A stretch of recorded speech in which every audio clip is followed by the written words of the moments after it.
فقد افترى إثما عظيما. Bismillahirrahmanirrahim. Assalamualaikum warahmatullahi wabarakatuh.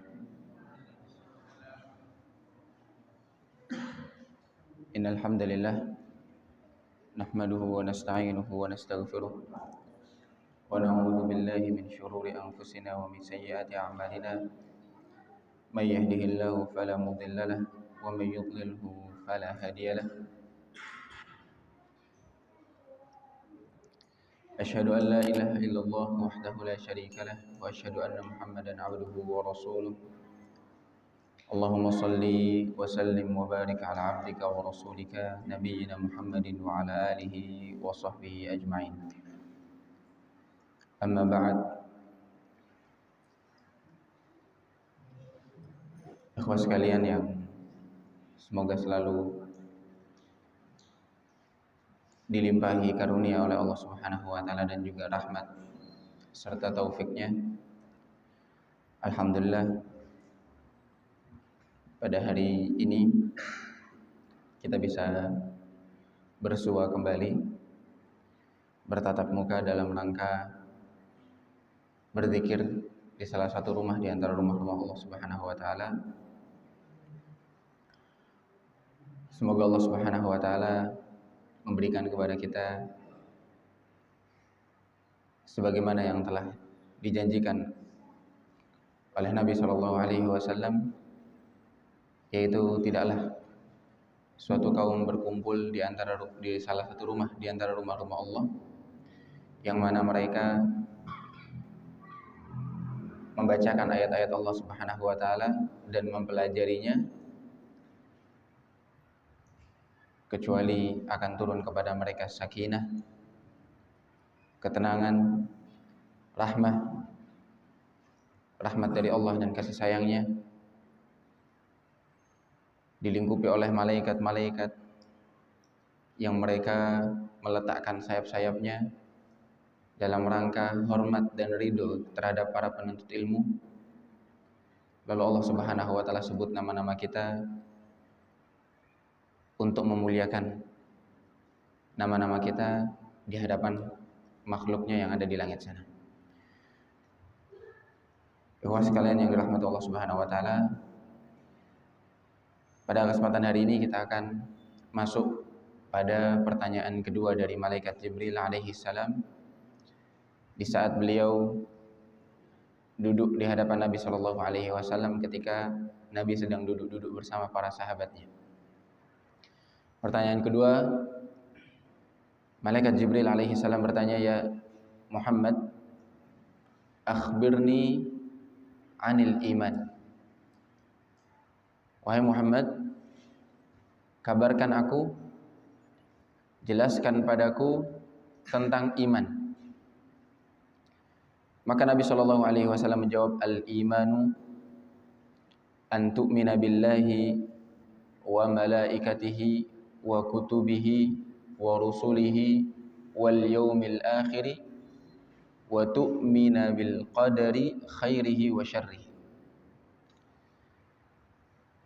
Iman adalah engkau percaya, meyakini, beriman sepenuh hati kepada Allah Subhanahu wa taala, kepada malaikat-malaikatnya, kemudian kepada kitab-kitabnya, kepada rasul-rasulnya, dan kepada hari kiamat, dan juga takdir atau ketetapan Allah Subhanahu wa taala, ketetapan yang baik maupun ketetapan yang buruk.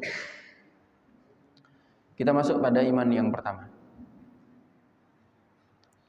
yaitu iman kepada Allah Subhanahu wa taala.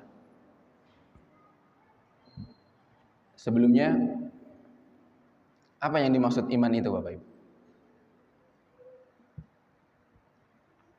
Apakah iman hanya cukup mengatakan amantu billah, aku beriman kepada Allah? Apakah iman hanya cukup mengatakan aku beriman kepada Nabi Muhammad sallallahu alaihi wasallam? Selesai, dia dianggap seorang yang beriman? Ikhwas sekalian yang dirahmati Allah Subhanahu wa taala. Iman itu bukan hanya sebatas di lisan. Bahkan iman itu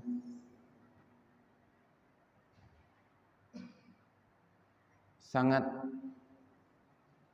lengkap kriterianya. Dimulai dari hati. Ketika hati kita membenarkan, kemudian lisan mengucapkan, lalu anggota badan ini mengamalkan. Itulah iman. Disebutkan oleh para ulama, sebagian dari mereka menafsirkan atau menjelaskan makna iman, al-imanu i'tiqadun bil janan wa qaulun bil lisan wa amalun bil arkan. Iman itu adalah ketika hati membenarkan, meyakini, lalu lisan ini mengucapkan, lalu setelah hati dan lisan mengakui, dibuktikan keimanan itu dengan praktek, dengan taat. Sebagian lagi menambahkan, yazidu bi ta'atir rahman.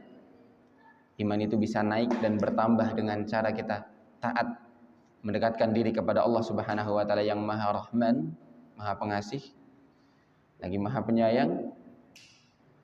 Wa yanqusu bi ta'atis syaitan.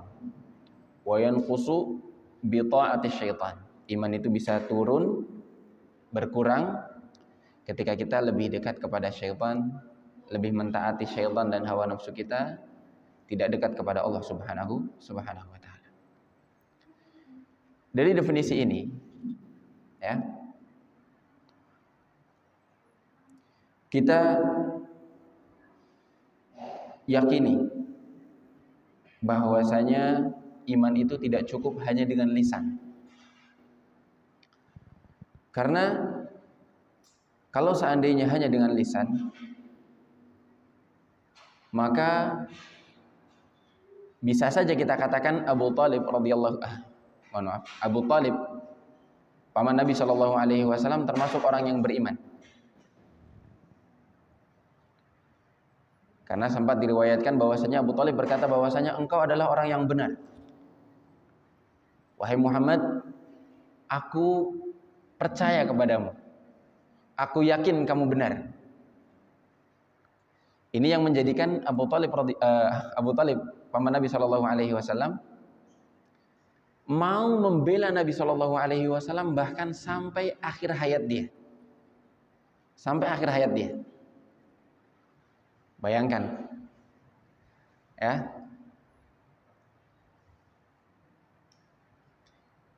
dimulai dari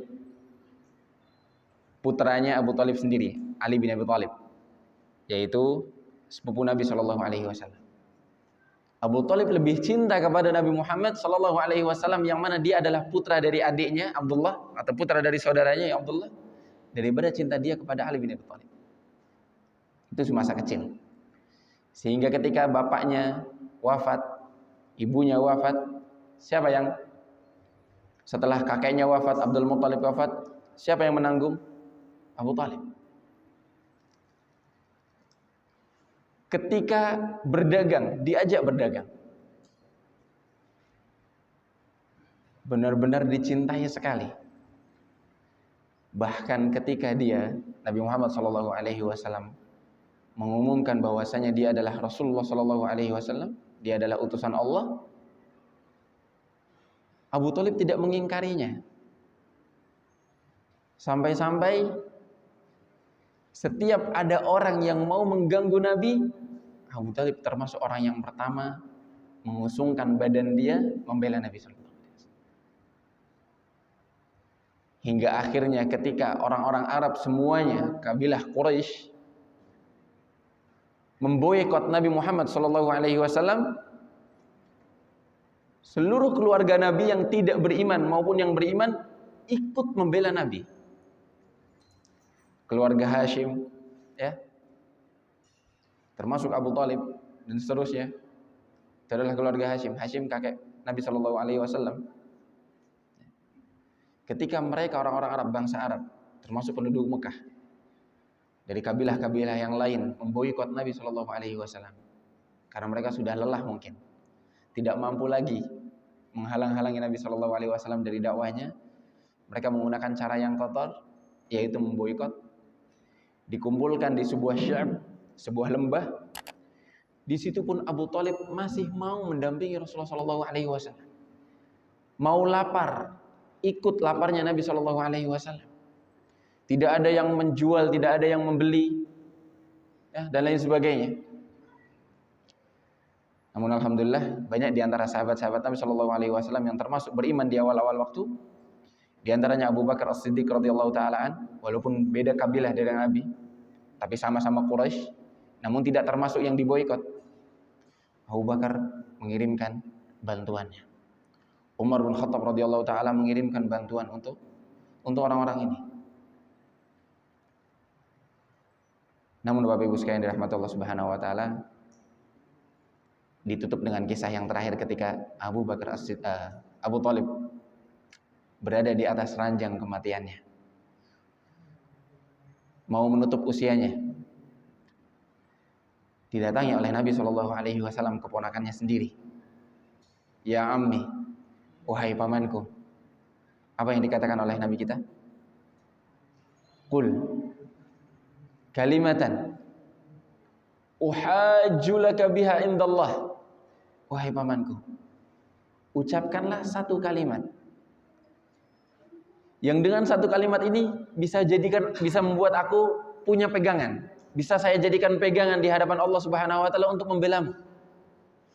Engkau begitu banyak jasanya, belanya kepada aku. Tolong beriman kepada aku. Masuklah Islam. Namun apa? Hadir juga di sekitar Abu Thalib teman-temannya, ya, yang kurang ajar, mengatakan, atarghabu an dini abaik. Wahai Abu Thalib, apakah kamu rela meninggalkan agama nenek-nenek moyangmu? Maka dikarenakan kegengsian, Abu Thalib tidak mau beriman kepada Nabi Muhammad sallallahu alaihi wasallam. Padahal dari sikapnya menunjukkan bahwasanya dia percaya. Namun dia tidak beriman mengucap syahadat la ilaha illallah, mengucap syahadat anna Muhammadur Rasulullah. Dia tidak menjalankan sholat, tidak menjalankan ibadah yang diperintahkan oleh Allah Subhanahu wa taala. Dan juga beriman dengan iman yang diperintahkan oleh Allah Subhanahu wa taala dan Rasulnya. Ini menunjukkan bahwasanya iman tidak hanya sebatas di lisan. Tetapi iman itu adalah yang tertanam di dalam hati, terucap oleh lisan, dan diamalkan oleh anggota badan. Termasuk kekeliruan ketika kita mengatakan misalnya di antara ahlul kitab Yahudi dan Nasrani mereka ada yang beriman. Keliru. Mereka tidak dikatakan orang yang beriman. Meskipun mereka dianggap mengamalkan kitab-kitab yang mereka imani. Meskipun mereka mungkin percaya juga terhadap Allah Subhanahu wa taala, sebagian dari mereka. Tetapi kalau seandainya iman mereka benar, maka mereka harus menjalankan konsekuensi iman itu dengan apa? Dengan masuk menjadi umatnya Nabi Muhammad SAW. Dengan masuk ke agama yang hanif, agama yang lurus, agama yang menyembah hanya kepada Allah Subhanahu wa taala, kemudian mentaati perintah-perintah Rasulullah SAW. Namun kita yakini bahwasanya orang-orang Yahudi, orang-orang Nasrani, ya, ketika mereka sudah mendengar Nabi Muhammad SAW, sudah mendengar dakwah Islam, ini disebut dengan hujjah. Hujjah telah sampai kepada mereka, namun mereka tidak mau masuk Islam. Sebaik apapun amal mereka, mereka dikatakan orang yang tidak beriman kepada Nabi Muhammad SAW. Mereka bukanlah orang yang beriman. Kemudian setelah kita tahu definisi tentang iman ini, ya, yaitu iman dimulai dari lisan atau hati, kemudian lisan, kemudian dipraktekkan oleh anggota badan. kita masuk pada iman kepada Allah Subhanahu wa taala. Kata Nabi sallallahu alaihi wasallam, al-imanu an tu'mina billah. Iman itu kamu percaya kepada Allah. Pertanyaannya, apa saja yang wajib kita imani terhadap Allah Subhanahu wa taala? Yang pertama, iman kepada Allah Subhanahu wa taala itu mencakup perkara yang pertama, iman akan adanya Allah Subhanahu wa taala. Iman terhadap wujudnya Allah Subhanahu wa taala, bahwasanya dunia ini ada penciptanya, ada Tuhannya, ada Robnya. Dialah yang memiliki, yang menciptakan, yang menguasai, dan yang mengatur segalanya. Iman yang pertama adalah iman biwujudillah, iman akan adanya Allah Subhanahu wa taala. Dan perlu diketahui bahwasanya iman akan adanya Allah Subhanahu wa taala itu sebenarnya mustahil diingkari oleh orang yang waras atau orang yang benar-benar masih di atas fitrahnya. Kenapa? Karena semua orang bakal yakin dan paham bahwasanya alam semesta yang begitu hebatnya ini, begitu rapihnya, begitu besarnya, begitu kompleksnya, tidak mungkin kalau tidak ada yang mengatur, tidak mungkin kalau tidak ada Tuhannya. Bahkan sampai Fir'aun sendiri sudah dipastikan bahwasanya dia yakin bahwasanya ada Tuhan. Walaupun dia mengatakan bahwasanya dirinya Tuhan, dia mengaku bahwasanya dia Tuhan, tapi apa kata Nabi Musa alaihi salam dalam surat Al-Isra ayat yang ke-102? Laqad alimta ma anzala haula'i illa rabbus samawati wal ardi basair. Sungguh kamu sudah tahu wahai Fir'aun, kata Nabi Musa. Ma anzala haula, tidaklah ada yang menurunkan ayat-ayat ini, mukjizat-mukjizat Allah Subhanahu wa taala, illa rabbus samawati wal ard, kecuali Tuhannya langit dan bumi. Basair, Allah turunkan ayat-ayat ini sebagai tanda-tanda kekuasaannya, tanda-tanda akan kebesaran Allah Subhanahu wa taala. Ini yang dikatakan oleh Nabi Musa alaihi salam kepada Fir'aun. Allah Subhanahu wa taala juga berfirman dalam surat An-Naml ayat yang ke-14, wajahadu biha wastaiqanatha anfusuhum zulman wa 'uluwa, dan mereka ingkar, sedangkan jiwa-jiwa mereka, diri-diri mereka sendiri, istaiqanatha, yakin bahwasanya ada yang namanya Tuhan Allah Subhanahu wa taala. Namun mereka tetap ingkar, zulman wa 'uluwa, karena mereka sudah melampaui batas, dan 'uluwa, sombong, angkuh. Dan itulah yang dilakukan oleh Fir'aun dan yang semisalnya. Itulah yang terjadi pada diri-diri Fir'aun dan orang-orang yang semisal. Contoh siapa? Yang sekarang kaum kelompok yang tidak percaya kepada Tuhan disebut apa? Ateis. Seandainya kita tanyakan kepada mereka atas izin Allah, mereka pasti yakin bahwasanya ada yang namanya Tuhan. Hanya saja mereka sombong, angkuh, dan lain sebagainya. Sebagaimana yang difirmankan Allah Subhanahu wa taala. Apa buktinya bahwasanya Allah itu ada? Buktinya ada di depan mata Bapak Ibu sekalian.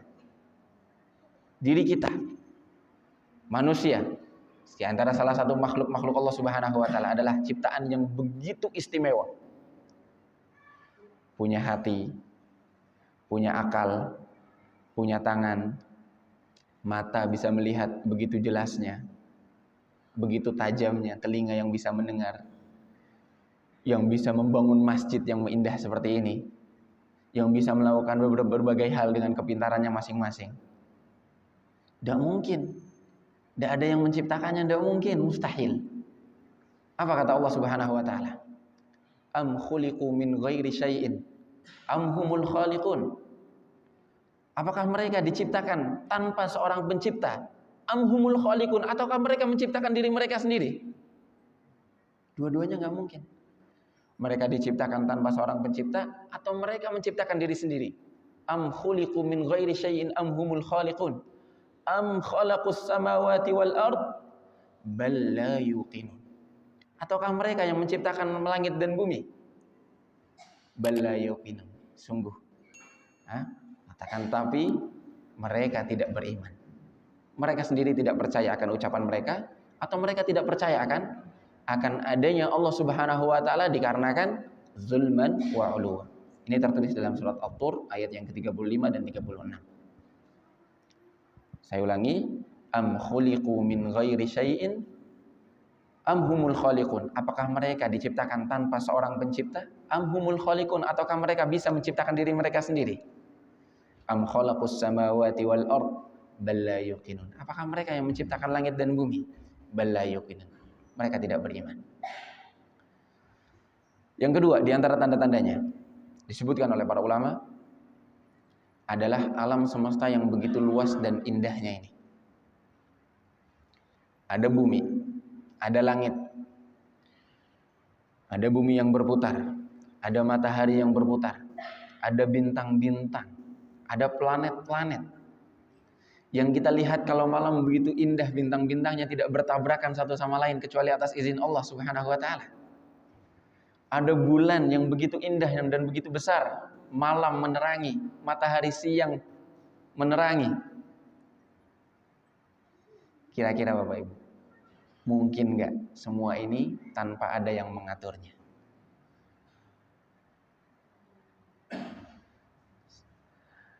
Salah seorang imam kita sebut Abu Hanifah rahimahullah, dia pernah didatangi oleh orang-orang yang ingin mendebat dia tentang ketuhanan. Namun sebelum didebat, Imam Abu Hanifah bertanya dulu kepada mereka, jelaskan kepadaku, sebelum kita masuk pada pembahasan debat kita tentang Allah, jelaskan kepadaku, seandainya saya katakan ada sebuah perahu, ya, awalnya kosong, kemudian diisi dengan begitu banyak makanan, begitu penuh, kemudian dilepaskan. Setelah beberapa saat, perahu itu setelah terombang-ambing di ombak, perahu itu kembali lagi kepada kita di titik yang sama, tanpa kurang sedikit pun, perahunya juga tidak rusak. Kira-kira mungkin enggak perahu itu jalan sendiri dengan selamat balik kembali di tempat yang pertama? Orang-orang itu mengatakan tidak mungkin, mustahil. Maka apa kata Abu Hanifah? Begitu juga bumi, langit. Itu hanya perahu saja kalian tidak percaya. Hal yang sederhana. Bagaimana dengan langit yang begitu indahnya, tata surya, bintang-bintang, planet dan seterusnya? Tidak mungkin tidak ada yang mengaturnya. Allah Subhanahu wa taala berfirman, "Sanurihim ayatina fil afaq." Kami tunjukkan ayat-ayat kami fil afaq, di alam semesta ini, di ufuk. Wa fi anfusihim, dan di dalam diri-diri mereka, dalam penciptaan mereka. Hatta yatabayyana lahum, sampai terbukti bagi mereka annahul haq, bahwasanya Allah Subhanahu wa taala adalah Tuhan yang hak, yang benar-benar ada.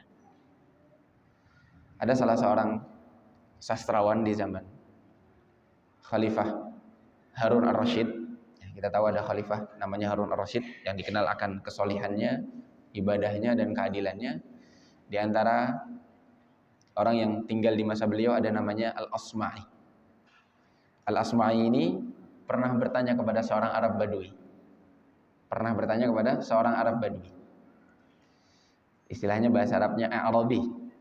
Ditanyain, bima arafta rabbak? Hai Arab Badui, bagaimana kamu tahu bahwasanya kamu itu punya Tuhan? Bagaimana kamu tahu caranya kenal dengan Allah Subhanahu wa taala? Apa yang dijawab oleh Arab Badui? Kita sempat sebutkan ya tentang sebuah tabiat orang Arab Badui yang masih polos ya. Mereka jauh dari peradaban memang. Adabnya beda dengan orang-orang Madani, orang-orang kota. Tapi mereka terkenal polosnya. Apa yang dijawab oleh dia? Al-ba'ratu tadullu 'alal ba'ir. Ba'rah itu kotoran unta. Kata dia, al-ba'ratu tadullu 'alal ba'ir. Kalau saya jalan ketemu, mohon maaf, akramanillah wa iyyakum, semoga Allah Subhanahu wa taala memuliakan kita dari hal-hal yang hina. Kalau saya melihat kotoran unta di depan jalan, saya yakin bahwasanya ada untanya yang lewat. Wa atharul aqdami 'alal masir. Ada telapak-telapak kaki, tandanya ada manusia yang lewat. Itu saja kita yakin. Apa kata si Arab Badui ini? Fasama dzatu abraj. Maka langit-langit yang dipenuhi rasi-rasi bintang yang indah. Abraj itu adalah rasi-rasi bintang yang ada 12 ya, yang disebut nama-namanya dengan nama-nama hewan ya. Yang kita kenal ada Scorpio ya. Kemudian yang lainnya saya kurang hafal. Itu adalah rasi-rasi bintang yang memang dari dulu sudah ada. Digunakan oleh orang-orang yang tinggal di padang pasir atau yang berlayar di tengah lautan untuk menjadi penunjuk jalan mereka. Apa kata Allah? Wa alamat, dan tanda-tanda yang Allah tujukan, wa bin najmi hum yahtadun, dan dengan bintang-bintang mereka mencari jalan mereka. Mencari petunjuk agar mereka tidak tersesat. Maka kata orang Arab Badui ini, fasama'u dzatu abraj, langit yang penuh dengan rasi bintang yang begitu indah dan rapih, menunjukkan tentang perputaran matahari. Di setiap rasi bintang 1 bulan pindah ke rasi bintang yang lainnya, 12 rasi bintang 12 bulan 1 tahun, 365 dan 1/4 hari.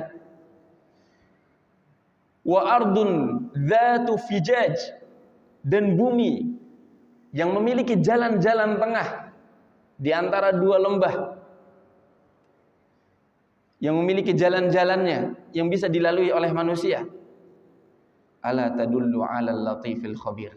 Bukankah itu semua juga menunjukkan akan adanya Rabb yang maha latif dan yang maha khabir, yang maha lembut ya, dan juga yang maha khabir, maha tahu. Kita tahu ada kotoran unta, tandanya ada unta lewat, ada telapak kaki, ada manusia yang lewat. Maka langit dan bumi yang begitu indah ini menunjukkan ada Tuhan yang telah menciptakannya. Itu kata orang Arab Badui atau yang disebut dengan A'rabi. Maka Bapak Ibu sekalian dirahmati Allah Subhanahu wa taala, perkara yang pertama tentang wujud Allah ini adalah hal yang fitrah. Kalau orang masih di atas fitrahnya, insyaallah atas izin Allah, dia yakin akan adanya Allah Subhanahu wa taala. Namun mereka yang ingkar dikarenakan apa? Wajahadu biha wastaiqanatha anfusuhum zulman wa 'uluwa. Karena mereka melampaui batas dan sombong, angkuh, takabur. Seperti Fir'aun dan semisalnya. Ini yang pertama. Iman akan adanya Allah Subhanahu wa taala. Yang kedua, iman bahwasanya Allah Subhanahu wa taala itu adalah satu-satunya Tuhan. Pertama, kita yakin bahwasanya ada yang namanya Tuhan. Yang kedua, kita yakin bahwasanya Allah lah yang berhak memiliki predikat Rabb, rububiyah. Dialah Rabb, Tuhan satu-satunya. Tidak ada yang menjadi sekutunya. Tidak ada yang semisalnya. Apa yang dimaksud dengan Rabb? Rabb adalah, dalam bahasa Arab disebut Rabb ya, istilah Tuhan, dialah Al-Khaliq yang pertama, yang menciptakan, Al-Malik yang merajai lagi memiliki, yang ketiga Al-Mudabbir yang mengatur. Kalau ada zat yang memiliki 3 sifat ini, dialah yang layak mendapatkan predikat Rabb. Sekarang ditanya, siapa yang berhak, siapa yang mampu menciptakan? Allah.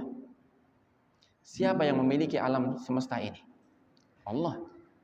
Dan siapa yang mengatur semua urusannya, perputaran benda-bendanya, takdir-takdirnya, termasuk takdirnya makhluk-makhluk Allah Subhanahu wa taala yang telah diciptakan oleh Allah. Takdirnya manusia yang baik maupun yang buruk. Ada sedih, ada bahagia, yang menciptakan kesenangan, yang menciptakan kesusahan. Siapa yang mengatur urusan semua ini? Kenapa enggak semua orang bahagia? Atau kenapa enggak semua orang sengsara? Kenapa harus beda-beda? Ada orang yang sengsara, ada orang bahagia, ada orang tenang, ada orang was-was dan sebagainya. Siapa yang mengatur ini semua? Yakini bahwasanya itu adalah Allah Subhanahu wa taala. Maka inilah yang disebut iman bi rububiyatillah. Iman terhadap Robnya Allah Subhanahu wa taala. Sifat rububiyahnya, ketuhanan. Siapa itu Tuhan? Saya ulangi lagi agar kita paham. Al-Khaliq yang menciptakan, Al-Malik yang memiliki, Al-Mudabbir yang mengatur. Dialah Allah Subhanahu wa taala. Maka kalau kita ditanya siapa yang menciptakan langit dan bumi, itulah Allah. Kalau kita ditanya siapa yang menciptakan manusia, Allah.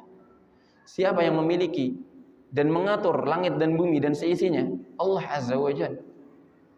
Maka di sini kita sudah beriman bahwasanya kita beriman pada hal yang kedua tentang Allah, yaitu tentang rububiyahnya Allah Subhanahu wa taala. Yang ketiga, al-imanu bi uluhiyatillah.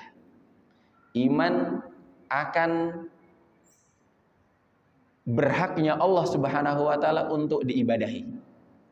Kalimat ilahun yang berarti Tuhan juga sama seperti Rob. Kalau Rob berarti dia Tuhan yang menciptakan, mengatur dan yang memiliki. Tetapi kalau ilah artinya dia Tuhan yang berhak untuk disembah. Bapak Ibu ingat ketika kita menjelaskan tentang makna syahadat la ilaha illallah, apa maknanya? La ma'buda bihaqqin illallah. Tidak ada yang berhak disembah, Tuhan yang berhak disembah kecuali Allah Subhanahu wa taala. Itulah yang dimaksud dengan uluhiyah. Maka tentang ibadah ini kita singkat saja, tidak berpanjang lebar karena sudah kita bahas pada makna syahadat la ilaha illallah. Kita diperintahkan untuk beribadah hanya kepada Allah, berbuat ikhlas, wa ma umiru illa liya'budullaha mukhlishina lahuddin hunafa dan seterusnya.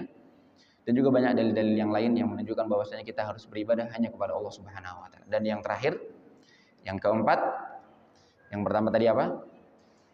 Wujudnya Allah.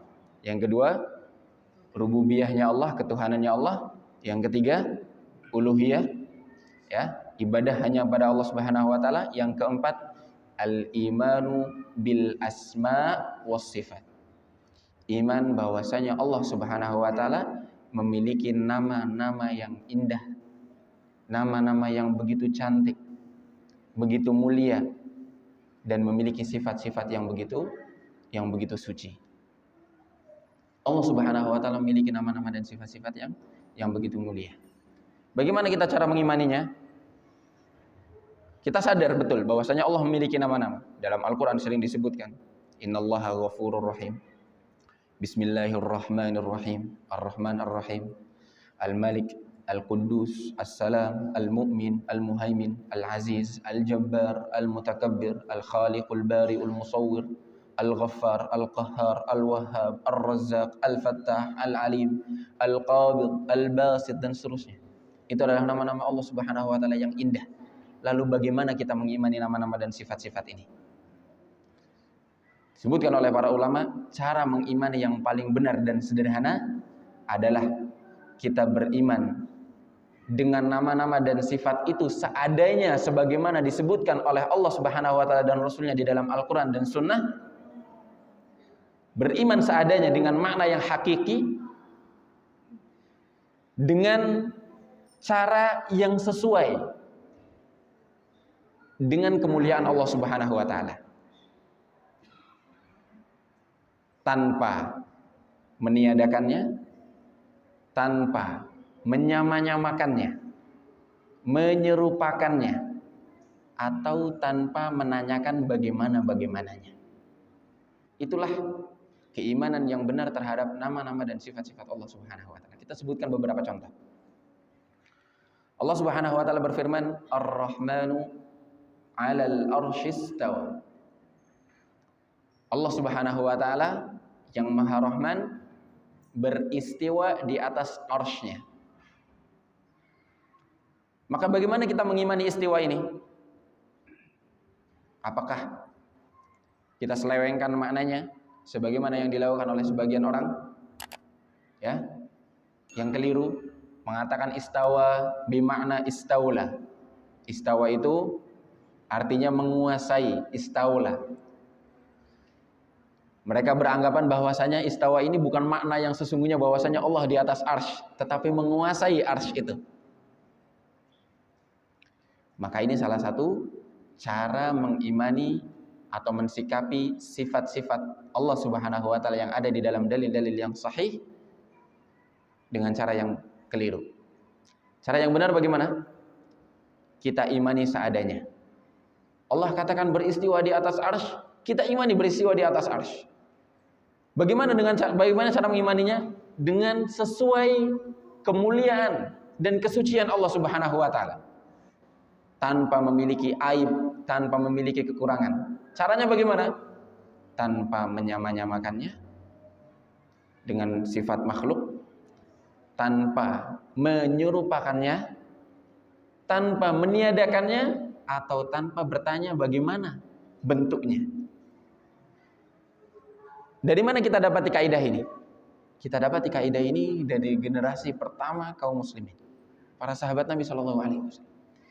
Tidak pernah diriwayatkan dari sahabat-sahabat Nabi ketika Allah Subhanahu wa taala berfirman Ar-Rahmanu 'alal arsy istawa, disampaikan oleh nabinya, kemudian mereka bertanya istiwa itu bagaimana? Istiwa maknanya apakah istaula? Tidak ada. Mereka hanya apa? Mengimani seadanya. Mereka tahu istiwa. Istiwa itu sering digunakan dengan makna ala wastaqarra atau ala wartafa, meninggi atau menetap. Ya. Maka kita imani istiwanya Allah Subhanahu wa taala sebagaimana yang kita fahami, tapi kita tanpa mendalaminya dengan bertanya bagaimana caranya. Karena dengan pertanyaan-pertanyaan ini yang membuat kita keliru. Ya. Mereka mulai bertanya, masa Allah bertempat? Berarti Allah butuh tempat dan lain sebagainya. Pertanyaan-pertanyaan ini yang sebenarnya tidak pernah ditanyakan oleh sahabat-sahabat Nabi sallallahu alaihi wasallam. Lalu bagaimana sikap kita? Anggap saja kita seorang awam. Kita hanya manusia biasa, umat muslim biasa, bukan seorang alim, bukan seorang apa. Bagaimana cara yang paling selamat? Imani seadanya tanpa bertanya-tanya. Suatu saat di suatu majelis Imam Malik rahimahullah, kita tahu ya Imam Malik salah satu imam di antara 4 imam yang memiliki mazhab fikih. Beliau pernah di suatu majelis didatangi oleh seorang, sudah masuk waktu azan? Belum? Sisa berapa menit? 7.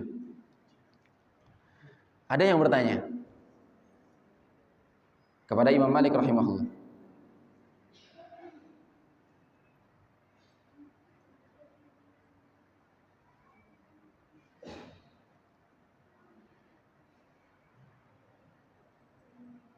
ditanya bagaimana? Wahai Imam Malik, ada ayat yang berbunyi Ar-Rahmanu 'alal arsy istawa. Kaifa istawa? Bagaimana Allah beristiwa? Apa yang dijawab oleh Imam Malik rahimahullah? Beliau mengatakan, Al-istiwa'u ghairu majhul. Istiwa itu maklum, maknanya secara bahasa. Yaitu tadi disebutkan, ala wartafa atau istaqar. Karena apa? Karena Allah Subhanahu wa taala menjelaskan kepada kita dengan bahasa kita. Ketika menjelaskan dengan bahasa Al-Qur'an, yaitu bahasa Arab, ya bahasa yang difahami oleh yang diajak bicara, yaitu manusia, orang Arab itu sendiri.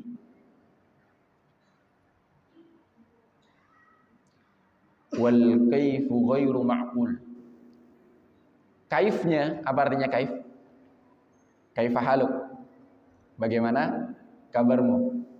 Kaifa artinya bagaimana? Wal kaifu kata Imam Malik ghairu ma'qul. Bagaimana-bagaimananya tidak ada yang paham. Karena itu adalah perkara gaib. Kita hanya diperintahkan untuk beriman seadanya saja. Kemudian apa yang dilanjutkan oleh Imam Malik? Wal imanu bihi wajib, dan beriman kepada hal ini, iman kepada istiwa ini dengan makna yang seadanya itu hukumnya wajib. Wassu'alu anhu bid'ah, dan bertanya-tanya, memikirkannya, kemudian membahasnya, apakah Allah bertempat, apakah Allah ini, itulah bid'ah. Wassu'alu anhu bid'ah. Kata Imam Malik, yang seperti ini termasuk bid'ah. Wa ma araka illa mubtadi'an, dan aku tidak melihatmu kecuali engkau adalah seorang yang ahli bid'ah. Karena membuat fitnah. Akhirnya, akhir cerita Imam Malik rahimahullah mengeluarkan orang ini dari majelisnya, bahkan dikeluarkan dari masjid. Kenapa? Karena dia membuat fitnah.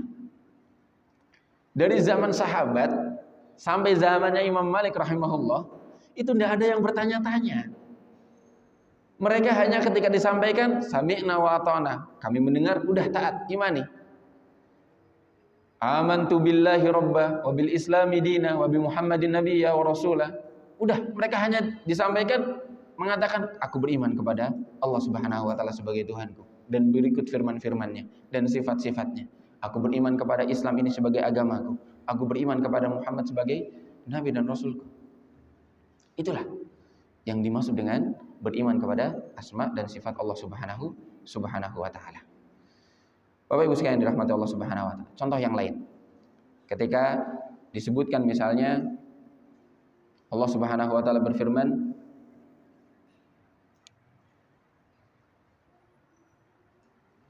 dalam surat Shad ayat yang ke-57, lima khalaqtu biyadai, apa yang aku ciptakan dengan kedua tanganku. Yadai. Artinya apa dari firman ini? Bagaimana kita mempraktekkan? Kita beriman dengan makna yang seadanya, sesuai dengan kemuliaan Allah Subhanahu wa taala. Allah berfirman, kalau Allah punya dua tangan, kita imani bahwasanya Allah punya tangan. Sesuai dengan kemuliaannya. Tanpa tamtsil, memisal-misalkan, tanpa tashbih, menyerupa-nyerupakan, tanpa takyif, menanyakan bagaimana, tanpa ta'til, apalagi meniadakan. Sehingga mengatakan sebagian orang, ya mungkin Allah punya tangan. Masa Allah punya tangan? Kenapa dia mengatakan seperti itu? Karena dia sebelum mengatakan itu, dia sudah membayangkan tangan seperti tangan manusia. Tetapi ahlu sunnati wal jamaah sebelum ke situ di stop. Jangan sampai ke situ. Dari awal sudah di stop. Sebagaimana kaidah Imam Malik. Jangan bertanya-tanya. Cukup imani bahwasanya Allah punya dua tangan. Sesuai dengan kemuliaan Allah, kita imani sebagaimana firman Allah, laisa kamitslihi syai'. Allah itu tidak menyerupai sesuatu apapun di dunia ini. Artinya kalau Allah punya tangan, tidak ada yang sama dengan tangannya Allah Subhanahu wa taala. Wa huwas samiul basir, dan dialah Allah Subhanahu wa taala yang Maha mendengar lagi Maha melihat. Kita contohkan sederhana, Bapak Ibu. Kita tahu lafaz tangan. Kalau kita sebutkan ada tangan manusia, ada tangan hewan misalnya. Hewan yang punya tangan apa? Kanguru misalnya. Kanguru punya tangan. Saya tanya kepada Bapak Ibu. Namanya sama, tangan, T-A-N-G-A-N. Tangan, namanya sama. Tetapi apakah sama bentuknya? Itu saja antara makhluk, apalagi antara pencipta dengan makhluk. Karena banyak nama-nama yang sama. Di surga ada yang namanya khomer, tapi jelas tidak sama dengan khomer yang ada di dunia. Namanya sama khomer, tetapi sifatnya jelas berbeda. Yang tahu hanya Allah Subhanahu wa taala. Yang pasti kita tahu itu adalah nikmat, lebih lezat, lebih nikmat, lebih enak daripada khamar di dunia, dan seterusnya. Jadi nama yang sama tidak pasti bentuknya sama, tidak pasti sifatnya sama. Maka begitu juga dengan sifat-sifat Allah. Allah beristiwa. Istiwanya sama dengan istiwa yang difahami dalam bahasa Arab, tetapi bentuknya, bagaimana caranya dan lain sebagainya, stop. Jangan tanya-tanya, pasrahkan kepada Allah Subhanahu wa taala. Allah sebutkan punya tangan. Allah sebutkan juga punya jari-jari, bahwasanya setiap hati-hati kaum mukminin atau hati-hati hamba, seluruh hamba pada umumnya itu di antara jari-jari Allah Subhanahu wa taala. Maka kita tidak perlu menggambarkan apakah jarinya 2, 5, 10. Tidak perlu juga mempraktekkan, tidak perlu. Cukup sampaikan saja, imani bahwasanya Allah, maksudnya Allah berkuasa dengan jari-jari Allah membolak-balikan hati-hati hambanya. Tidak perlu bertanya. Yang penting kita imani, pasrahkan sifatnya hanya kepada Allah Subhanahu wa taala. Inilah Bapak Ibu sekalian terkait 4 hal yang perlu kita imani tentang Allah Subhanahu wa taala, dimulai dari yang pertama, iman biwujudillah wa bi rububiyatillah wa uluhiyatillah wa al-asma was sifat. Iman terhadap wujud Allah, ketuhanan Allah, ibadah hanya kepada Allah, dan yang terakhir iman terhadap nama-nama dan sifat-sifat Allah Subhanahu wa taala yang mulia. Selanjutnya insyaallah kita sebutkan sedikit tentang malaikat setelah azan. Silakan Bapak.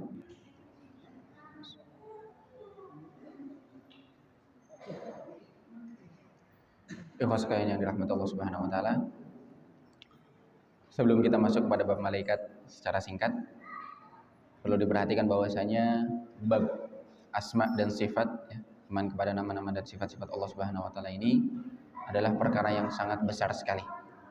Perkara yang sangat agung sekali. Maka bagaimana sikap kita? Sikap kita adalah sederhana saja, sebagaimana yang dicontohkan oleh Imam Malik rahimahullah tadi, ya, ketika ditanya tentang istiwa.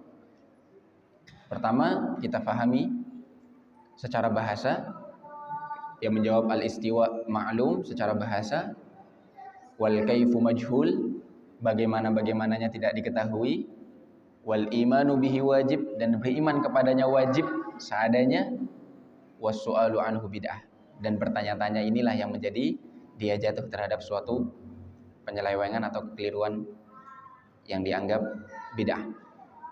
Maka kalau memang kita tidak memiliki kemampuan, maka tidak perlu mendalami hal-hal begini, ya. Kecuali kalau kita belajar dengan benar, dengan didampingi oleh seorang alim, ya, maka boleh saja kita mendalaminya.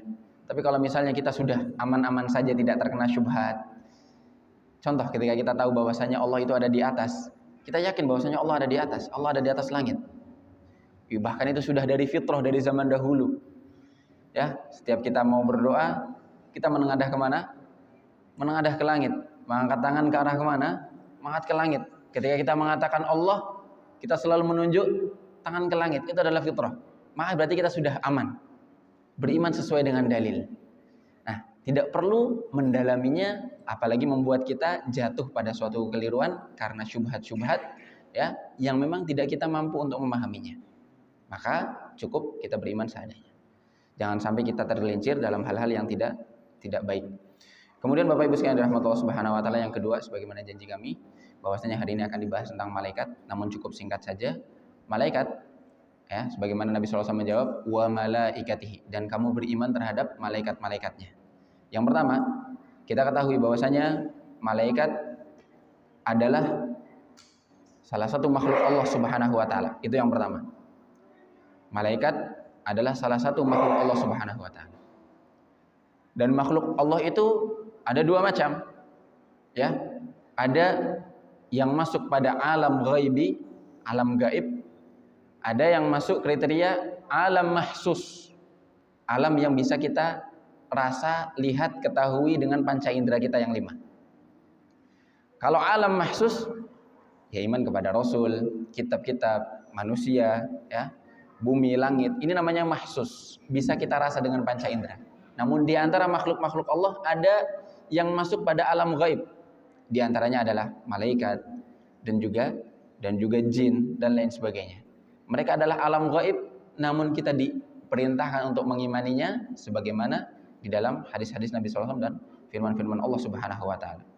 Di antara yang kedua adalah kita ketahui bagaimana malaikat itu diciptakan. Nabi SAW bersabda dalam suatu hadis, khuliqatil malaikatu min nur. Hadis ini, ya, diriwayatkan oleh Imam Muslim rahimahullah dari sahabat Ummul Mukminin Aisyah radhiyallahu taala anha, Nabi SAW bersabda bahwasanya malaikat diciptakan dari nur. Apa itu nur? Cahaya. Wa khuliqal jannu min marijim min nar. Dan jin diciptakan dari kobaran api. Marij itu lahab. Kalau Bapak Ibu melihat ada api yang berkobar-kobar, biasanya dia membentuk lidah, ya, seperti menjilat-jilat. Nah, lidah itulah yang disebut dengan marij.